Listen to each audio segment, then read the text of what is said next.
Today.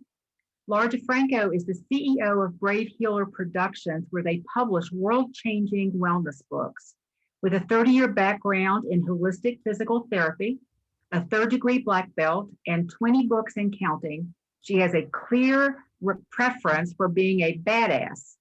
And it's her mission to help you share your story, message, and business in a bigger way. And you can find Laura at bravehealer.com. Today, she's going to tell us all about blogging badassery. Anybody know that was a thing until you saw Laura talk about it? Yeah. Laura, you're on. I know. Oh, you want? Oh, I read your thing and we didn't start. Oh, you are recording. Excuse me. I didn't even notice. Great. Thank you, Jenny. I'm on top of it today. This is called Beat Your Drum, Warrior. Rocks allow the river to express itself, as the trees and fields do for the wind. Seems we need something to bump up against to create a voice for our purpose. The ivory bars, drum skins, and silk strings need to meet their partners to sing, be heard. What responsibility and honor we have to create a vibration of love. The suns, moons, and stars only have impact with a face to shine on. All growth happens in the connection. Allow the rocks and wind, light and shadow, and your beautiful friends to help you beat your drum, warrior. We're here to do more than just exist. We're here to play with the results of our mighty collaborations, be nourished, feel inspired, dream of the endless combinations, bask in the limitless variety of possibilities, sounds, colors, ideas, and expressions of the divine. And of course, to discover just how much we're able to fall in love with it all. Go fall in love today.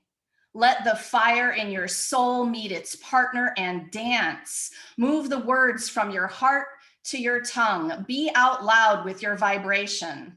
Let life move you to sing your songs, celebrate each other, and how each of you is a gift, a reflection, an opportunity to give love a bigger chance. So what does poetry have to do with blogging anyway? I don't know. I just love poetry and I love to open with it. So that was my little poetry gift for you all today.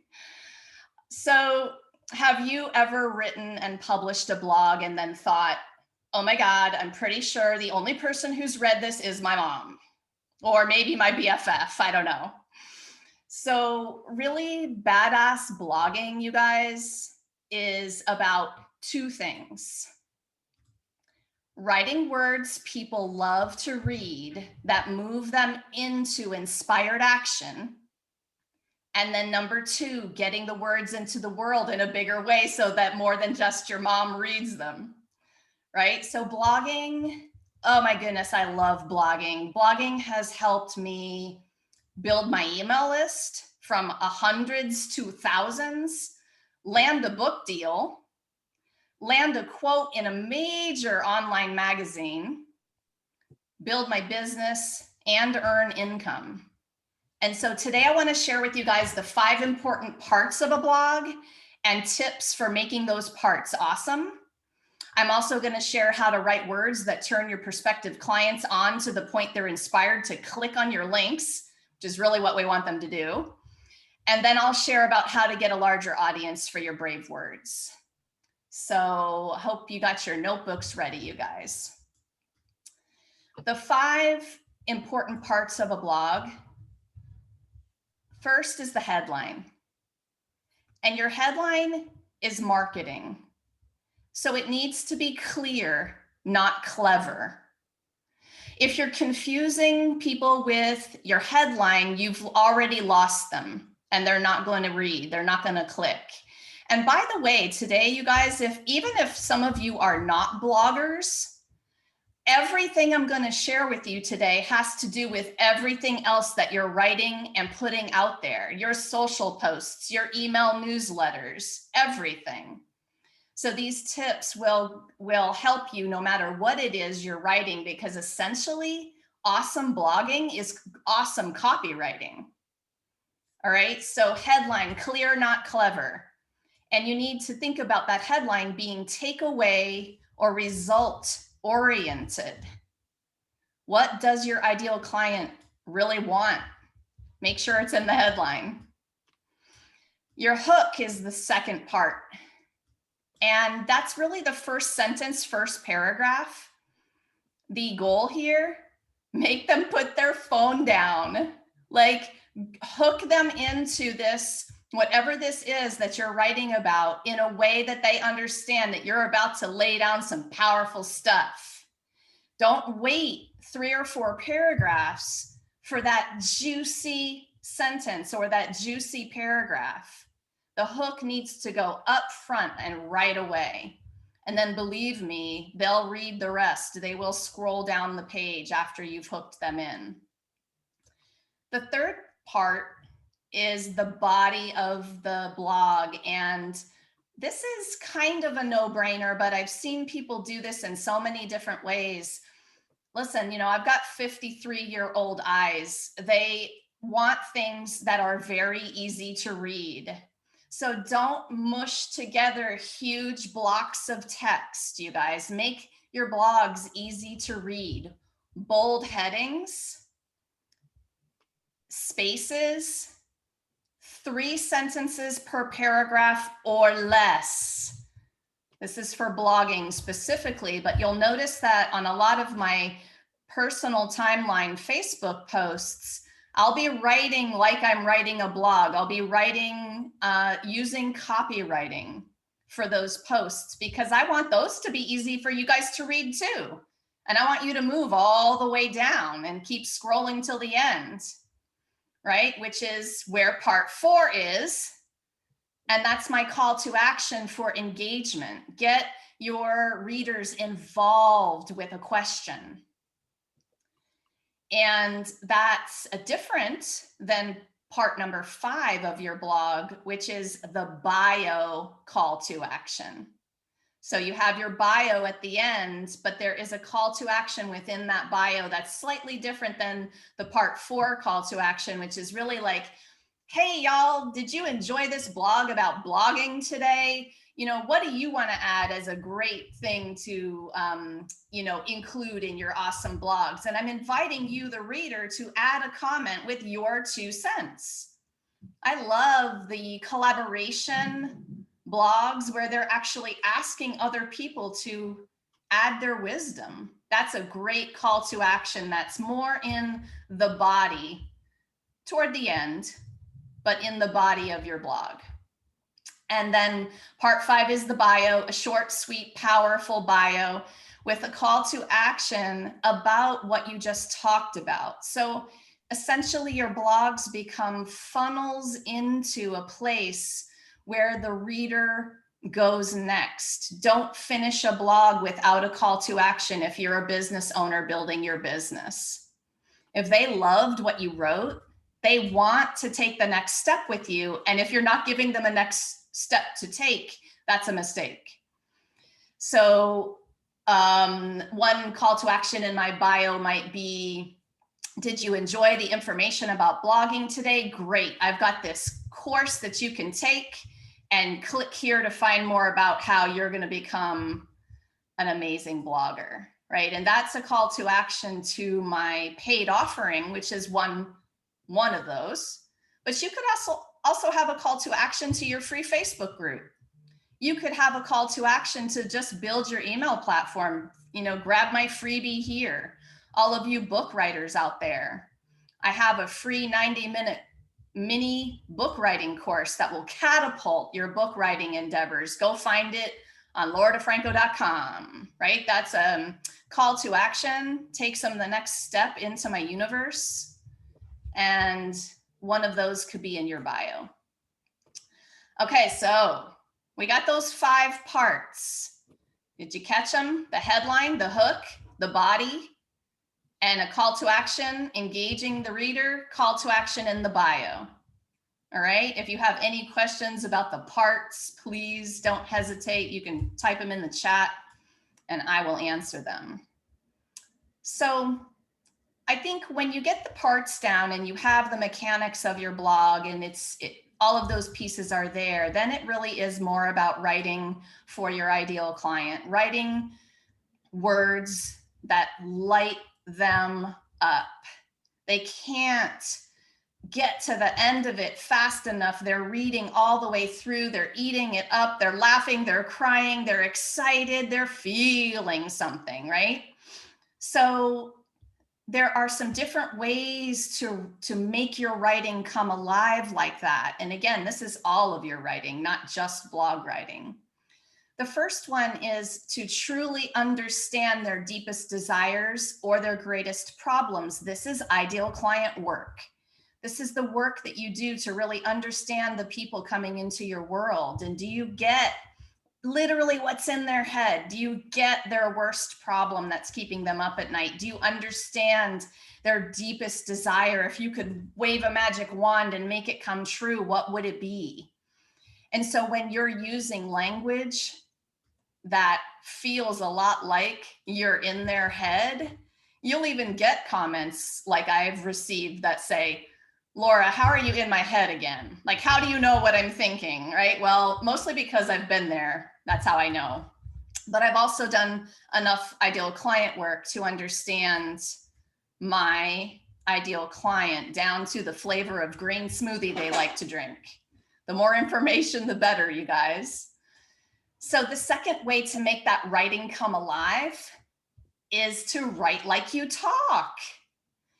So in your posts and your blogs and your email newsletters, if your writing is a bit robotic and you're not using those contractions, that's a mistake. It is should be it's. You will should be you'll. It's how you talk. So you don't sit on the couch with your BFF and your fuzzy pants with your glass of wine saying, it is so nice to be with you today. You know, so write like you talk because your reader's gonna really feel like they're having a conversation with you. And the third way to make that writing come alive, and my favorite of all time, please feel something. So if you're tired or disinterested or bored or you're just not into it, that's not blog writing day. That is not the day to write the blog that's funneling into the paid program you want to get people excited about, right? Or it's time to conjure up the energy. So how do you want them to feel?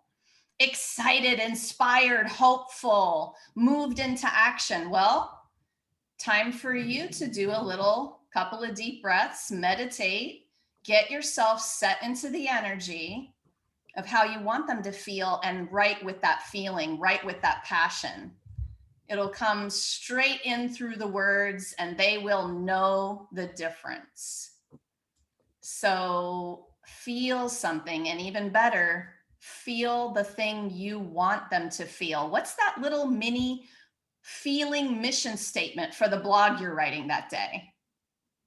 What is it that you want them to feel by the time that they're finished and ready to click on your call to action? Excited and inspired are my go-tos. And usually you'll find me in talks like this and in blogs and other places where I'm expressing myself. You're going to find me looking pretty inspired and excited because I am, but also it's purposeful. I'd much rather live my day in that kind of energy and be the person that I'm talking about, right? It does work that way and it's magical, truly, especially if you're into the magic that happens as a result of that in terms of manifesting. So I'm going to pause for a moment and just make sure you guys don't have any questions about the 5 parts or the 3 ways to make that writing come alive. Any questions? And you can feel free to unmute as well.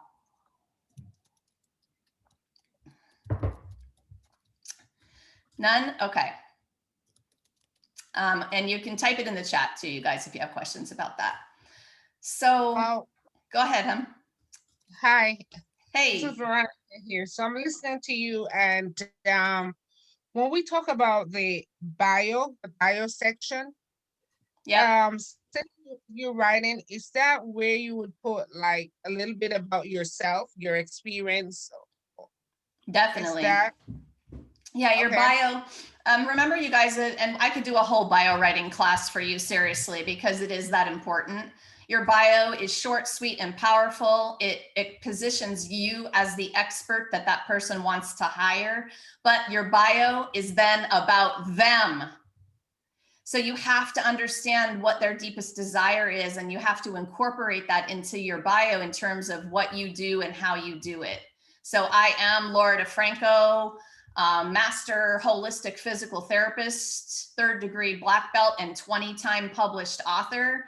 And I'm going to help you write a wellness book that not only reaches Amazon bestseller status, but helps you build your business.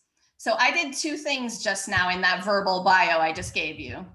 I positioned myself as the expert, and I told you what I'm going to do for you, which is hopefully something that you really want. That is a perfect bio in terms of when you are helping people into your world. And then I may have added a call to action to that. Want to know more? Come over here and schedule a chat with me. That's a great call to action. Does that help, Veronica? Yes. And one more thing, I don't want to hold you up, but also how I look at it, because I'm coming from a coaching side, and so I'm looking at, okay, what in my life that I could that can use my life experience and how I have overcome or have gone through something, and see that as it's more like a testimonial, but it's more my personal one. Yeah. So sometimes those words are more for an about page on your website. When you're going to get into the story and the testimonials and more about who you are, um, lead somebody to that longer page, some other place where they can read more about you if they so choose. Right. And there are different forms of bios, by the way, you guys. There's that about page Got it. bio that is much longer. There's a short, sweet, powerful one for blogs. There's a 3rd person bio that your podcast host will use to introduce you, or the one that Jenny introduced to me today for speaking gigs. So I actually have a document on my computer with about 5, 6, 7 different kinds of bios so that I can just copy and paste them wherever I need. And if you guys need any assistance with bio writing extra, please get with me. I'll put my contact information in the chat later. Okay, so the harder part, how do I get more eyes on my words? How do I market these beautiful blogs or anything else that I'm doing, right? So first of all, that marketing, remember those headlines and what you write in terms of the post that's introducing the blog is copywriting. It's about their deepest desire. What do they want? Talk about that. And or the post that you write when you're sharing a blog, it's also personal. It's like, well, why do I want them to read this? Well, I may have been through the problem myself. So you might want to give them a why. Why take 10 minutes today to click on this? Explain it. You know, you have to sell it a little. We are overwhelmed with digital stuff right now. So first thing that you have to do to get more eyes on your stuff is share it more than once. I see this so many times, you guys. So people are like, well, I shared my blog. How come no one's reading it? Well, did you share it every week for a month? Did you share it more than one time? Where did you share it? Did you share it on Facebook one time? Well, don't get me started about the Facebook algorithms, okay? Did you tweet it? Did you Instagram it? Did you put it out on your email newsletter so that people actually know you wrote a blog this week about an important topic? Where did you share it? And do you have a sharing strategy? Okay, so yeah, there's a strategy to this. So a second thing, tag people in your writing group. Now, you might say, Laura, I don't have a blog group or a writing group. Well, time for you to find some buddies who understand about this and who you can tag. You can tag each other. So I have in my different groups that I run, I know who my bloggers are. And I always say to them, tag me in your posts and I'll help you share. And even if there's 4 or 5 of you doing that for each other, that's powerful sharing, you guys. That's 5 audiences seeing it versus 1. Okay, so do you have a group and are you tagging them? Are you actually using them and using each other and having that collaboration? The third thing is, are you commenting and sharing other blogs, no matter if you know the person or not? So blog strategy, the way to be in the blogging world is to be a badass for other people. When you're commenting, there's a lot of strategy there, by the way. It's not only commenting for the writer, but it's also commenting something valuable that someone might read and go, ooh, I want to know her. She had a really awesome answer to this question that was asked. Okay, so commenting and sharing other people's stuff is a big time blog strategy that you should be using if you expect people to do it for you. And you don't do it to expect a return. You do it for the energy of it. The generosity energy, the gratitude energy, the badass energy. Okay, so I don't share Catherine's blogs thinking she's going to share mine. I share because I'm awesome. I don't share the stranger's blog because I think that big influencer is going to notice me. I just do it out of that awesome energy. This is what's going to get it back to you guys. And are you I kind of mentioned this one already, but are you emailing your blog links in your email newsletter regularly? Right? So how often is your audience expecting a blog from you, something new? So if your answer is, I don't know, I'm not very regular. Well, consistency is more important than frequency. So if they're expecting a new blog from you every month, cool. They're actually going to look forward to it, right? But don't miss a month if you're going to do that strategy. And then by far my favorite way to get more eyes on my words, guest blogging in terms of writing. So what are the sites that your ideal clients read? Do they read Mind, Body, Green? Do they read the Elephant Journal? Do they read entrepreneur.com? I have been in all 3 of those, and those massive audiences will get you email signups.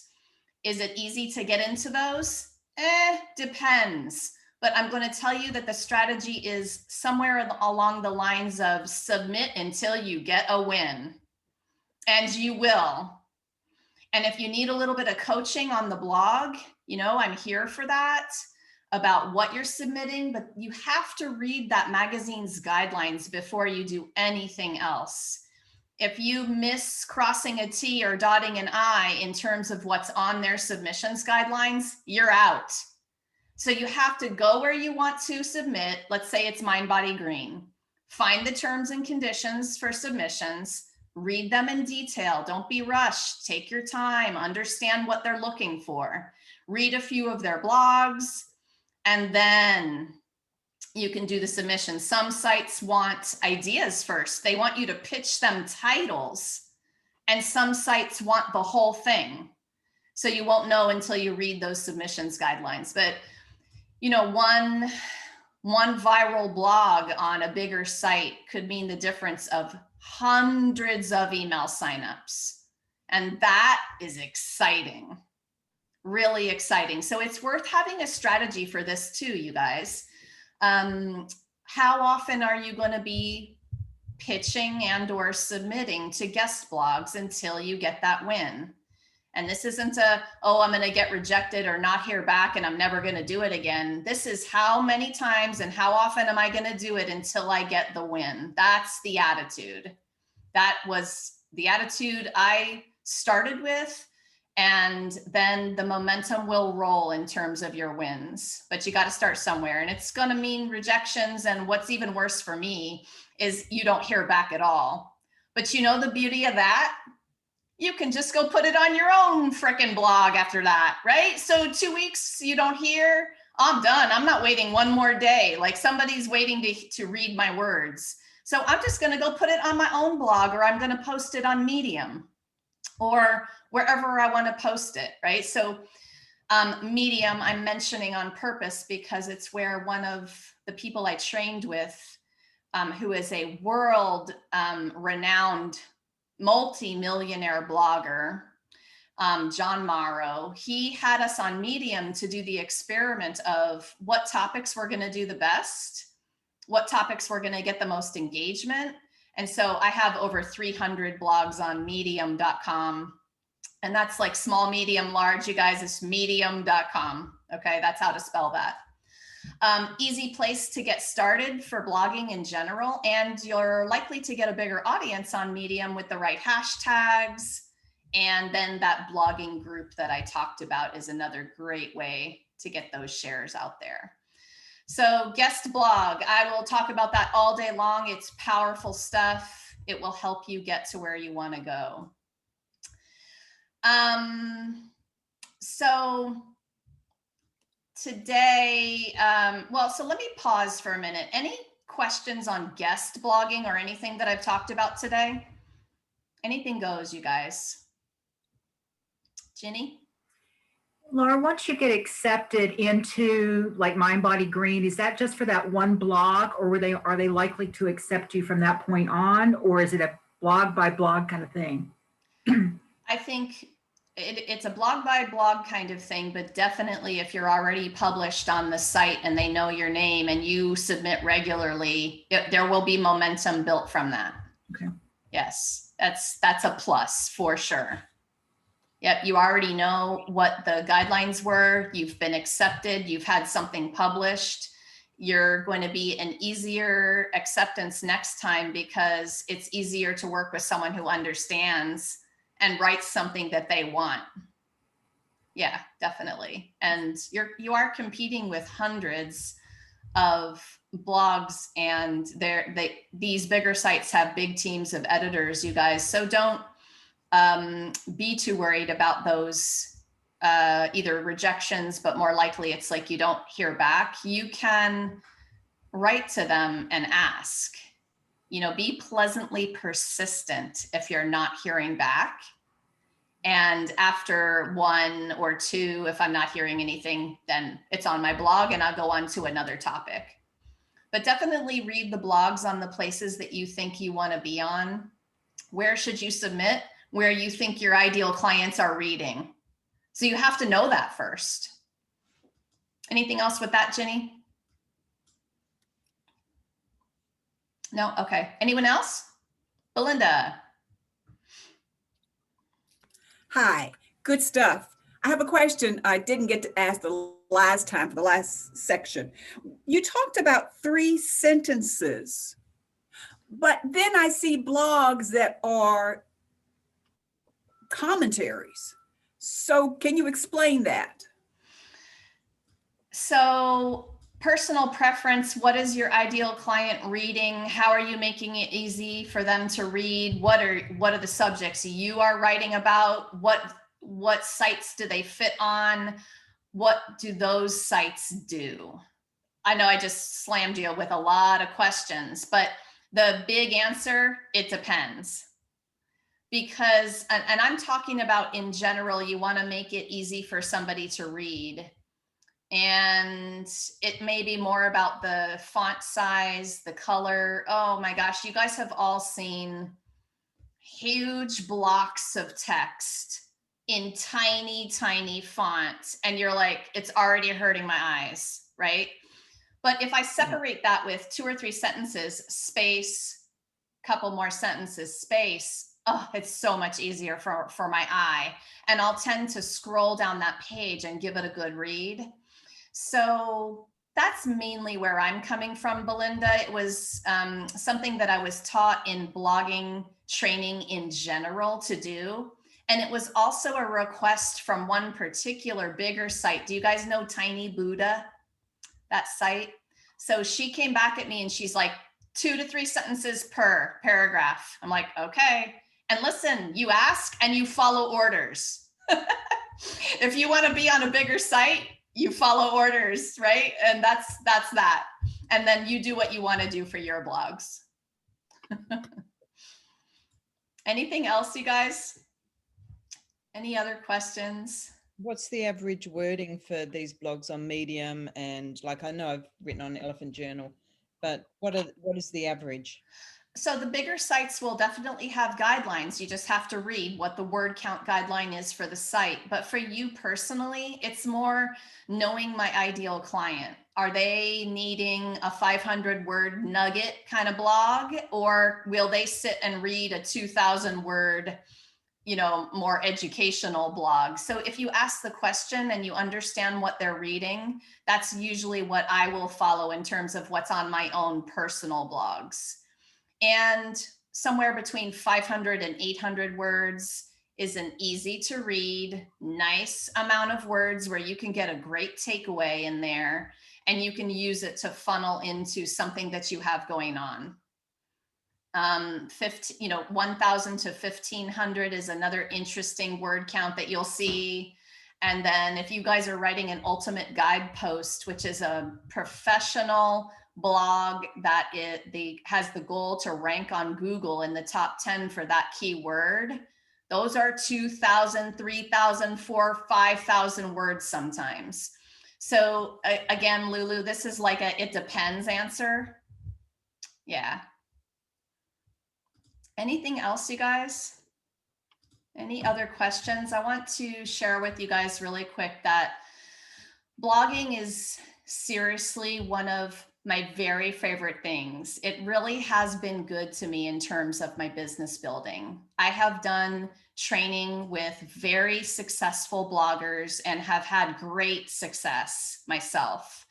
I have a 4-hour blogging badassery training course, do it yourself, ready for you if you want to take this to the next level. It's self-paced. You can stop the video and start it whenever you want.